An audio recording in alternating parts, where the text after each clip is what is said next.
நீங்க இந்த காம்பினேஷன்ல இந்த நட்சத்திரக்காரர்கள் பார்த்தீங்கன்னா அடுத்து பிரச்சனைகளை தவிர்க்கலாம் இல்ல தடுக்கலாம். திருமணம் சம்பந்தப்பட்ட விஷயத்துல 2 லேயர் இருக்குது. நீங்க சொல்ற பொருத்தம்னு ஒண்ணு இருக்கு, கொடுப்பனைன்னு இருக்கு.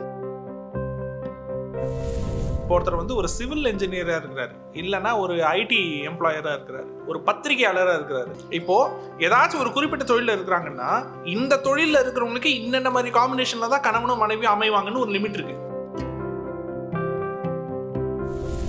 கேமராமேனா இருக்கிறவங்க, மீடியாவில் இருக்கிறவங்க, ஓகேங்களா, லிட்ரேச்சர் துறையில் இருக்கிறவங்க, இந்த மாதிரி புதன் சம்பந்தப்பட்ட துறையில் இருக்கிறவங்களுடைய கணவன் மனைவியோட ஜாத்தை எடுத்து பாருங்க. இவங்க மெடிக்கல் ஃபீல்ட்ல இருக்கிற இவங்களை அக்செப்ட் பண்ணி இவங்களை கணவனாவோ மனைவியாவோ ஏத்துக்கணும்ல. அப்படி ஏத்துக்கணும்னா அவங்க ஜாதகத்துல 4-12 கேது இருக்கணும். இருக்கிறதையே ரொம்ப முட்டாள்தனமான இல்ல பைத்தியக்காரத்தனமான ஒரு கேள்வி என்னன்னு தெரியுங்களா? கல்யாணம் ஆகுமா சார்? பைசாவுக்கு பிரயோஜனம் இல்லாத கேள்வி.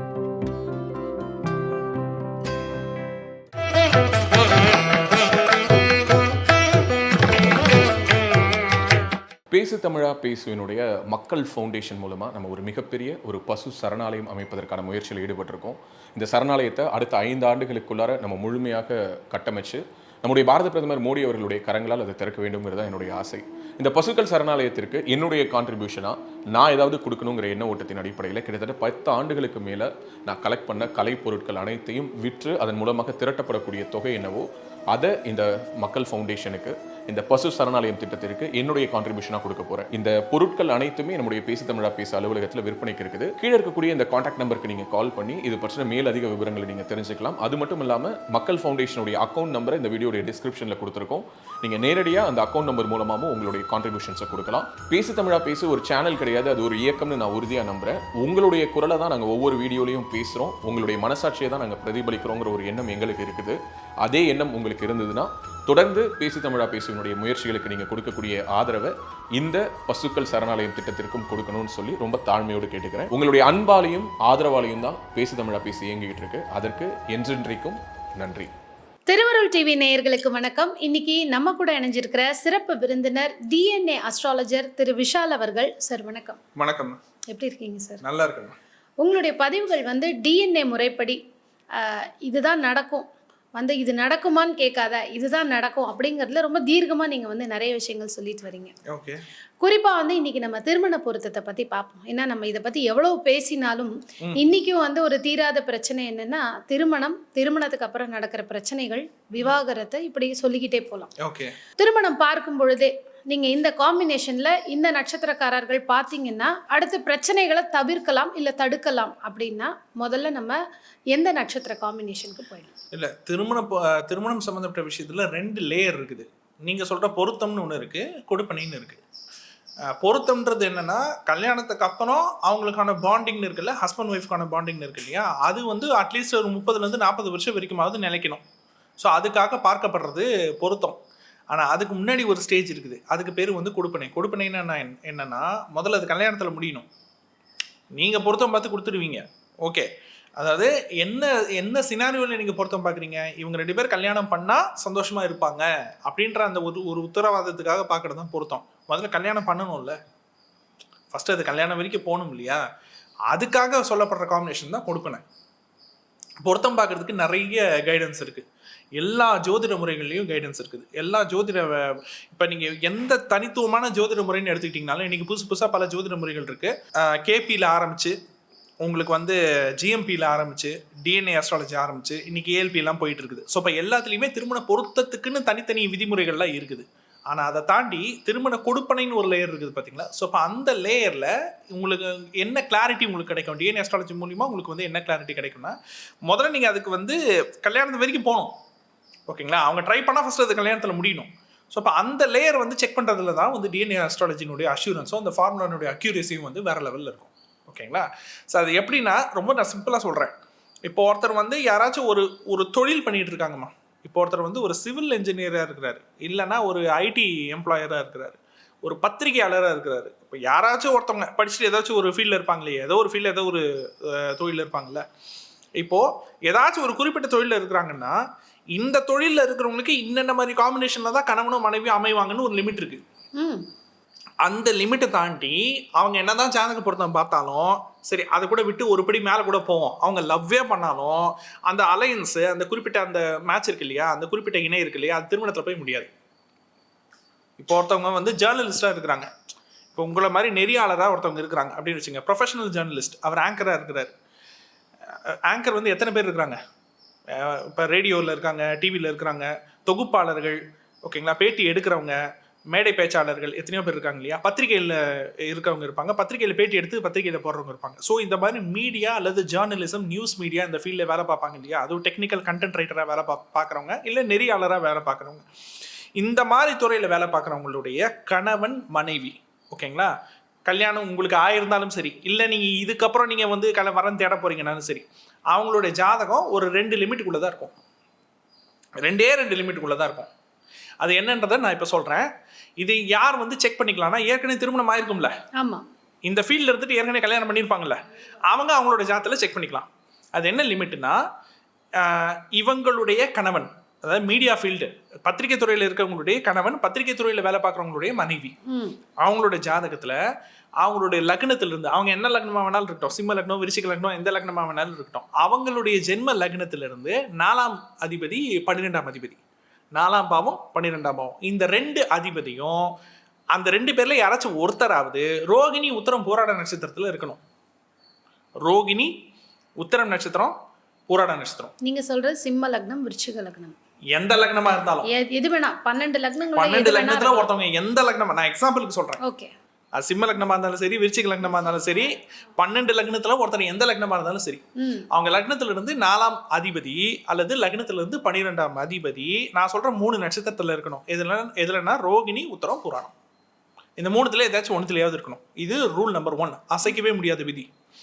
ரூல் நம்பர் 2 என்ன அப்படின்னா, எந்த லக்னமா இருந்தாலும் ஓகேங்களா, அந்த லக்னத்திலிருந்து 3 பாவங்கள் வந்து கனெக்டடா இருக்கணும். அது என்ன 3 பாவம் கனெக்டடா இருக்கணும்னா, 4-10 அப்படி இல்லைன்னா 12-10. 4-10 12-10 அப்படின்னு என்ன அர்த்தம்? 4ஆம் அதிபதி 10ல, 10ஆம் அதிபதி 4ல, இல்லைன்னா 4ஆம் அதிபதியும் 10ஆம் அதிபதியும் சேர்க்கை பார்வை தொடர்பு. 12ஆம் அதிபதி 10ல, 10ஆம் அதிபதி 12ல, 12ஆம் அதிபதியும் 10ஆம் அதிபதியும் சேர்க்கை பார்வை தொடர்பு. புரிஞ்சுதுங்களா? இந்த 2 காம்பினேஷன்ல ஏதாவது ஒன்னாவது இருக்கணும். இந்த உலகத்துல எத்தனை நியூஸ் ஆங்கர்ஸ் இருக்கிறாங்களோ, எத்தனை பத்திரிகையாளர்கள், எழுத்தாளர்கள் எத்தனை பேர் இருந்தாலும், ஈவன் கவிஞர்கள், எழுத்தாளர்கள் தானே. So writing field, literature field, இலக்கியம் சம்பந்தப்பட்ட துறை, பிரிண்டிங் சம்பந்தப்பட்ட துறை, பப்ளிகேஷன் வச்சு நடத்துவாங்க இல்லையா அந்த துறை, லைப்ரரினா வேலை பார்ப்பாங்கல்ல அந்த துறை, இந்த புதன் சம்பந்தப்பட்ட துறையில யார் யாரெல்லாம் இருக்கிறாங்களோ அவர்களுக்கு கணவன் மனைவி இந்த ஜாதக அமைப்புல தான் இருந்தாகணும். இது ரூல் அவுட் ஆகிறதுக்கு வாய்ப்பே கிடையாது. ஸோ இதை வச்சு நீங்க ஜாதகமே கரெக்டா இல்லையான்னு செக் பண்ணிக்கலாம். அதை எப்படி செக் பண்ண முடியும்? பிறந்த நேரம் சரியா இருக்கணும்ல. நிறைய பேர் இப்ப சொல்றாங்களே பிறந்த நேரமே தப்பு, அதாவது குறிச்சு கொடுத்திருந்தாலும் அதனாலதான் சொல்றேன், பிறந்த நேரம் சரியா இருக்குதா இல்லையா. இப்ப கணவன் ஜாதகம் மனைவி ஜாதகம் கரெக்டா இருக்குதா இல்லையான்றது நீங்க இந்த அளவு கூட வச்சு, இந்த ஸ்கேலை வச்சு உங்களால செக் பண்ணிக்க முடியும். அப்பாவோட தொழிலை வச்சு நம்ம ஜாதகம் கரெக்டா இருக்குதா இல்லையான்றதை செக் பண்ண முடியும். அம்மாவோட தொழிலை வச்சு நம்ம ஜாதகம் கரெக்டா இருக்குதா இல்லையான்றதை செக் பண்ணிட முடியும். நம்ம கணவன் மனைவியினுடைய தொழிலை வச்சு நம்ம ஜாதகம் கரெக்டா இருக்குதா இல்லையான்றதை செக் பண்ண முடியும். நம்ம தொழிலை வச்சு நம்ம ஜாதகம் கரெக்டா இருக்குதா இல்லையான்றதை செக் பண்ண முடியும். நம்ம தொழில் வந்து 6-10, நம்ம கணவன் அல்லது மனைவியினுடைய தொழில் வந்து 4-12 நம்ம ஜாதகத்துல. நம்ம அப்பாவோட தொழில் வந்து 2-6, அம்மாவோட தொழில் 9-1, லக்னமே அம்மாவோட தொழில். ஓகேங்களா? அப்ப என்னென்ன பாவம் வந்துருச்சு? 1-9 வந்துருச்சு, 2ஆம் பாவம் 6ஆம் பாவம் வந்துருச்சு, ஓகேங்களா, 10ஆம் பாவம் வந்துருச்சு. மொத்தம் இப்ப 5 வீடு வந்துருச்சா, 4-12, இன்னொரு 2 பாவம் சேர்த்துங்க, அப்ப 7 வீடு வந்துருச்சு. அப்போ ஒரு 12 கட்டத்துல 7 கட்டம் நம்ம அப்பாவோட தொழில், அம்மாவோட தொழில், ஓகேங்களா, கணவன் அல்லது மனைவியோட தொழில், நம்மளோட தொழில். இன்னும் ஒரு படி மேல போய் மாமனார் மாமியாரோட தொழில் இருக்கு பாருங்க, அதுவும் 8. மாமனாரோட தொழில் 8-12, ஓகேங்களா, மாமியாரோட தொழில் வந்து 3-7. ஆக கிட்டத்தட்ட ஒரு 8ல இருந்து 10 பாவம் நம்மளை சுத்தி இருக்கக்கூடிய நெருக்கமான உறவுகள் சொல்லுவாங்க இல்லையா, அப்பா அம்மா, in-laws, father in-law, mother in law, கணவன் மனைவி, நம்மளோட தொழில். இதை வச்சு நம்ம ஜாதகம் கரெக்டா இல்லையான்றதே உங்களால பர்த் டைம் ரெட்டிஃபிகேஷன் வந்து ஈஸியா பண்ண முடியும். இதுல வந்து இப்போ பெண் பார்க்க ஒரு 4 ஜாதகம் வந்திருக்கு பெண்ணுக்கு, ஆணுக்கும் அதே மாதிரி வந்திருக்குன்னா இதுல இதுதான் அப்படின்னு செலக்ட் பண்றது, நீங்க சொல்லக்கூடிய இந்த தொழிலையும் காம்பினேஷன்லயும் எது வந்திருக்கோ அது வந்து நம்ம செலக்ட் பண்ணிடலாமா? இதுல என்ன சிக்கல்னா, வரனும் பிடிச்சு போயிருக்கோம் உங்களுக்கு, அது முக்கியம். வரன் வந்து பிடிச்சு போயிருக்கோம், ஜாதக பொருத்தமும் இருக்கும், அப்படி ஏன் கல்யாணத்துல முடியல கேள்வி. ஓகேங்களா? இப்போ ஒரு 10 ஜாதகம் வருது, ஒரு 10 ஜாதகம் வந்து பொருத்தம் பார்க்க வராங்க, ஜோதிடர் வந்து ஒரு 5 ஜாதகத்தை ஃபில்டர் பண்ணிடுறாருப்பா. பொருந்தலன்னு சொல்லிடுறாரு. ஒரு 4 ஜாதகம், சரி 5 6 ஜாதகம் பொருந்தலன்னு சொல்லிடுறாரு. ஒரு 4 ஜாதகம் பொருந்தி இருக்குன்னு சொல்றாரு. இப்போ பொருந்தி இருக்குன்னு அவர் சொல்லிட்டாரு அப்படின்னா என்ன அர்த்தம்? முடிக்கலான்னு அர்த்தம். இப்ப அந்த 4 ஜாதகத்துல அவங்க யாராச்சும் ஒருத்தரை ஃபைனலைஸ் பண்ணணும்ல. அவங்க ஃபைனலைஸ் பண்ணாம விட்டுட்டு, அதாவது இந்த டீல் வந்து கல்யாணம், அந்த ப்ரொபோசல்ன்ற டீல் வந்து ஒழுங்கா சுமூகமான அந்த பேச்சுவார்த்தை முடியாம கல்யாணம் வரைக்கும் போகாம மறுபடியும் இன்னொரு 10 ஜாதகத்தை எடுத்துட்டு மறுபடியும் ஜோதிடர்கிட்ட வராங்க. ஏன் வராங்க அப்படின்னா அந்த பிராப்தமே இல்லை, கல்யாணம் பண்ணிக்கிற பிராப்தமே இல்லை. இப்போ நான் சொன்ன மாதிரி பத்திரிகை துறையில் இருக்கிறவங்க, கேமராமேனாக இருக்கிறவங்க, மீடியாவில் இருக்கிறவங்க, ஓகேங்களா, லிட்ரேச்சர் துறையில் இருக்கிறவங்க, இந்த மாதிரி புதன் சம்பந்தப்பட்ட துறையில் இருக்கிறவங்களுடைய கணவன் மனைவியோட ஜாதகத்தை எடுத்து பாருங்க. லைவ் ப்ரூஃபா உங்களால செக் பண்ணிக்க முடியுமே. இப்போ நான் சொன்ன ஃபார்முலா வச்சு உங்களால செக் பண்ண முடியுமே. கண்டிப்பா பார்த்து. இது 2 தரப்பு மக்களுக்கு யூஸ் ஆகும். எப்படி 2 தரப்பு மக்களுக்கு யூஸ் ஆகும்னா, இந்த ஃபார்முலா கரெக்டா இல்லையா, இதனுடைய ஸ்திரத்தன்மை என்ன, இதனுடைய அக்யூரசி என்னன்றதை ஃபர்ஸ்ட் நீங்க செக் பண்ணிக்கலாம். ரெண்டாவது இதை வச்சு அவங்களோட ஜாதகம் கரெக்டா இருக்குதா இல்லையான்றதை செக் பண்ணிக்கலாம். ஆமா, அவங்க கணவன் ஜாதகமோ மனைவி ஜாதகமோ கரெக்டா இருந்தா இல்லையான்றதை செக் பண்ணிக்கலாம். இது நம்பர் 2. இன்னொரு அட்வான்டேஜ் என்னன்னா, இனிமே தான் வரன் பார்க்க போறாங்க, இனிமே தான் கல்யாணமே பார்க்க போறாங்க அப்படின்னா இவங்க ஜாதகமோ அல்லது அவங்களோட ஜாதகமோ வச்சு வரக்கூடிய ஜாதகம் வச்சு இந்த ஜாதகம் நமக்கு கணவனாவோ மனைவியாவோ அமையக்கூடிய அனுமதி இருக்குதான்னு செக் பண்ணிக்கலாம். ஒரு டாக்டர் இருக்காங்க, ஓகேங்களா, அவங்க டாக்டர் மாப்பிள்ள ஆசைப்படுறாங்க, ஆசைப்படல, அது வேற விஷயம், ஓகேங்களா. இப்போ அவங்க வந்து ஒரு வரனை ஒருத்தவங்களை லவ் பண்றாங்க, இல்ல ஒரு வரனை அவன் தேடுறாங்க, அந்த வரன் ப்ரப்போசலுக்கு போகுது. அந்த நபர் இவங்களை அக்செப்ட் பண்ணணும்ல. ஆமா, அப்படி அக்செப்ட் பண்ணணும்னா, அதாவது இவங்க டாக்டர், இவங்க ஜாதகத்தை பத்தி நான் பேசல, நான் வந்து இவங்களுக்கு அமையக்கூடிய கணவன் மனைவி ஜாதகத்தை பத்தி பேசுறேன். இவங்களுக்கு வரக்கூடிய வரன், அந்த வரன் வந்து இவங்க மெடிக்கல் ஃபீல்ட்ல இருக்கிற இவங்களை அக்செப்ட் பண்ணி இவங்களை கணவனாவோ மனைவியாவோ ஏத்துக்கணும்ல. அப்படி ஏத்துக்கணும்னா அவங்க ஜாதகத்துல 4-12 கேது இருக்கணும். அவங்க டாக்டர் ஃபீல்ட்ல சொல்றீங்க. ஆமா, டாக்டர் ஃபீல்ட்ல இருக்கிறவங்களுடைய கணவன், டாக்டர் ஃபீல்ட்ல இருக்கிறவங்களுடைய மனைவி, அவங்க ஜாதகத்தை பத்தி நான் பேசிட்டு இருக்கேன் நானு, ஓகேங்களா. இப்ப இவங்க டாக்டரா இருக்கிறாங்கன்னா இவங்களுக்கு கணவன் ஜாதகமோ மனைவி ஜாதகமோ 4-12 கூட கேது இருக்கணும். எப்படின்னா எதர் 4-12லயே கேது இருக்கலாம், அப்படி இல்லைன்னா 4ஆம் அதிபதி கூட 12ஆம் அதிபதி கூட கேது இருக்கலாம். இது ரூல் நம்பர் 1. ரூல் நம்பர் 2 என்னன்னா 4-6-12 4-6 6-12 4-6-12 பாவ சேர்க்கை. ஒரு வீட்டு அதிபதி இன்னொரு வீட்டுல இருக்கிறது, ஒரு வீட்டு அதிபதி இன்னொரு அதிபதி கூட சேர்ந்து இருக்கிறது. எதர் 4-6 இல்ல 12-6, ஓகேங்களா. இது ரூல் நம்பர் 2. ரூல் நம்பர் 3 என்னன்னா 4ஆம் அதிபதியோ 12ஆம் அதிபதியோ அஸ்வினி ஆயில்யம் அனிஷம் புரட்டாதியில இருக்கணும். அஸ்வினி ஆயில்யம் அனிஷம் புரட்டாதி இந்த 4ல ஒரு நட்சத்திரத்திலேயாவது எதர் 4ஆம் அதிபதி இருக்கணும், இல்லைன்னா 12ஆம் அதிபதி இருக்கணும். யார் ஜாதகத்துல? அவங்க ஜாதகத்துல. இவங்க மருத்துவரா இருக்கிறாங்கன்னா இவங்களுக்கு யார் வரனா அமையறாங்களோ, கணவன் மனைவியா அமையறாங்களோ, அவங்க ஜாதகத்துல இந்த காம்பினேஷன் இருக்கணும், ஓகேங்களா. இப்போ ஒருவேளை இப்ப இவங்க வந்து மருத்துவர் கிடையாது, இவங்க வேற ஏதோ ஃபீல்ட்ல இருக்கிறாங்க, ஆனா இவங்க மருத்துவத்துறையில இருந்து தேடுறாங்கன்னு வச்சுக்கோங்களேன், இவங்க ஜாதகத்திலேயே இப்ப நான் சொன்ன இந்த 4-12ஓட அந்த காம்பினேஷன் இருக்கணும். ஏன்னா எல்லாருமே மருத்துவரை கல்யாணம் பண்ணிக்கிறது இல்லையே, வேற ஃபீல்ட்ல இருந்து கல்யாணம் பண்ணிக்கிறாங்க. மருத்துவரை தான் தேடுறாங்க. அப்படி தேடுறவங்க எல்லாருக்கும் வரன் முடியுதா? இல்ல, முடியறது இல்ல. இப்ப இவங்களே டாக்டரா இருக்காங்கப்பா, இவங்களே இன்னொரு டாக்டரை கைப்பிடிக்கணும், இன்னொரு மெடிக்கல் ஃபீல்டு டாக்டர் விட்டுருங்க, ஜென்ரலா மருத்துவத்துறையில இருக்கிற வரனை இவங்க தேடி அவங்களுக்கு கிடைக்கணும் அப்படின்னாலும் இப்ப நான் சொன்ன இந்த 3 காம்பினேஷன் இவங்க ஜாதகத்திலேயே இவங்களோட 4-12 இருக்கணும். அப்படி இருந்தாதான் ஒரு மருத்துவரை தேடி இவங்களால கல்யாணம் பண்ண முடியும். சரி, அப்படி இல்லை அப்படின்னா வேற என்ன சார் வழினா, இவங்க 4-12 இவங்களோட ஜாதகத்துல இவங்க லக்னத்துல இருந்து 4-12 கூட என்னென்ன கர்மாலாம் தொடர்பு வருதோ அந்த ப்ரொஃபஷனை நம்மளால குறிச்சு கொடுக்க முடியும்.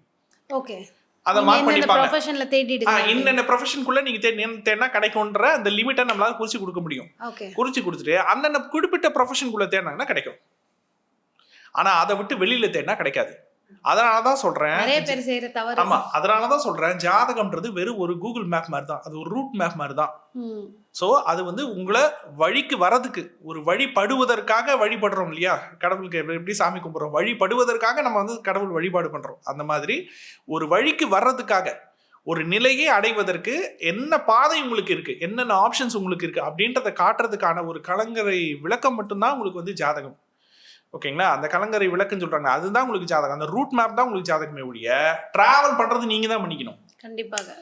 இதுல வந்து இருக்கிறதையே ரொம்ப முட்டாள்தனமான இல்ல பைத்தியக்காரத்தனமான ஒரு கேள்வி என்னன்னு தெரியுங்களா, கல்யாணம் ஆகுமா சார் அப்படின்னு கேட்குறாங்கல்ல, ஜாதகத்தை வச்சுட்டு எனக்கு கல்யாணம் ஆகுமா ஆகாதான்னு கேட்குறாங்க பாருங்க. இருக்கிறதுலேயே பைத்தியக்காரத்தனமான கேள்வி, பைசாவுக்கு பிரயோஜனம் இல்லாத கேள்வி. அது என்னன்னா அந்த வயதுல ஆகாம ரொம்ப தள்ளி போகும்போது அது ஒரு ஒரு ஏக்கம், ஒரு சந்தேகம், நமக்கு அந்த கொடுப்பனை இருக்கா இல்லையான்னு தெரியலையேன்ற உங்களுடைய ஆதங்கம். கொடுப்பனையே என்னன்னு தெரியாம இருக்கிறதுனால தான் எனக்கு பிரச்சனையே. ம். என்னென்ன துறையில இருந்து தேடணும்னு அட்லீஸ்ட் நீங்க முன்னாடியே தெரிஞ்சுக்கிட்டா கரெக்டா நீங்க அந்தந்த ஃபீல்ட்ல இருந்து தேடி நீங்க அமைச்சுக்கலாம். ஓகேங்களா? இல்லையா கிடைக்கிறத முடிச்சுட்டு போய்க்கலாம். எப்படி உங்களுக்கு அமையறதோ அந்த ஃபீல்டுக்குள்ள தான் உங்களுக்கு அமைய போகுது. உங்களுக்கு ரெண்டுமே இல்லை. நீங்க ஒரு எதிர்பார்ப்பு வச்சு ஃபில்டர் பண்ணிக்கிட்டே உட்காந்துட்டு இருக்கிறீங்க. ஆனா பழி யார் மேல போடுவீங்க? ஜோதிடத்து மேல போடுவீங்க, ஜாதகத்து மேல போடுவீங்க. டைம் சரியில்லை, குரு பலன் வரலன்னு போடுவீங்க. குரு பலன் அப்போ சரி, அப்போ குரு பலன் வர்றவங்க எல்லாமே கல்யாணம் பண்ணிடுறாங்களா? 60 வயசு 70 வயசு ஆகியும் கல்யாணம் ஆகாம இறந்து போறவங்களா இருக்காங்களே. அப்ப அவங்களுடைய வாழ்க்கையில குரு பலன் எத்தனை வந்திருக்கும்? 7ஆம் அதிபதி திசையும் 7ஆம் அதிபதி புத்தியும் 2ஆம் அதிபதி திசையும் புத்தியும், குடும்ப அதிபதி திசை புத்தியும், 5ஆம் அதிபதி திசை புத்தியும், லக்னாதிபதி திசை புத்தியும் அவங்க வாழ்நாள்ல எவ்வளோ தடவை கிராஸ் ஆயிருக்கும். ஆயிருக்கும். ஏன் அந்த ஒரு திசையும் அந்த ஒரு புத்தியும் கூட உங்களுக்கு திருமணத்தை ஏன் நடத்தி வைக்கல அப்படின்னா ஜாதகம் எதுவுமே உங்களுக்காக பண்ணாது. நீங்க பண்ணிக்கணும் உங்களுக்காக. அதுக்கான ஆப்ஷன்ஸ் என்ன, அதுக்கான வழி என்னன்னு தேடுறதுதான் ஜாதகம். வீட்ல வந்து சித்தப்பாவோ தாத்தாவோ இல்ல அத்தையோ இந்த மாதிரி கல்யாணமே ஆகாம வீட்ல உட்காந்துருப்பாங்க. அவங்க அப்படி இருந்தாங்க, அதனாலதான் அதே மாதிரி தான் இவங்களும் வந்து கல்யாணம் ஆகாம இருக்காங்க. உங்களுடைய அதாவது இப்ப இந்த ப்ரோக்ராம் பார்த்துட்டு இருக்கிறவங்களுடைய மகன் மகள் அவங்க ஜாதகத்துல இப்ப நான் சொல்ற இந்த 3 காம்பினேஷன் இல்ல அப்படின்னா நீங்க அவங்களுடைய திருமணத்தை பத்தி கவலைப்பட வேண்டிய அவசியமே கிடையாது.